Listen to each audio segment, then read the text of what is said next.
പറയുന്നു, ഒരു മനുഷ്യൻ ഒരു മനുഷ്യനാണ്, ഒരു ദൗത്യം മനുഷ്യനതീതമായിട്ടുള്ളതും.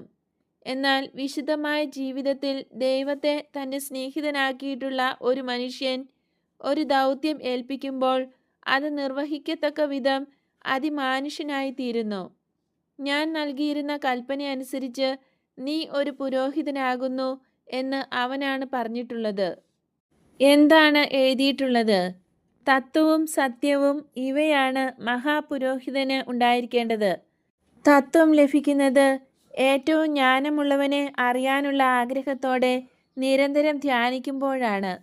നന്മയോടുള്ള ഏറ്റവും വലിയ വിശ്വസ്തത മൂലമാണ് സത്യം നേടുന്നത്. തിന്മയോടുള്ള രഹസ്യ കൂട്ടുകെട്ടുള്ളവൻ അസത്യമാണ് കണ്ടെത്തുക. സത്യം അയാൾക്ക് നഷ്ടപ്പെടുന്നു. വളരെ നന്നായിരിക്കുന്നു, ഒരു വലിയ റബ്ബിയെ പോലെ നീ മറുപടി പറഞ്ഞിരിക്കുന്നു.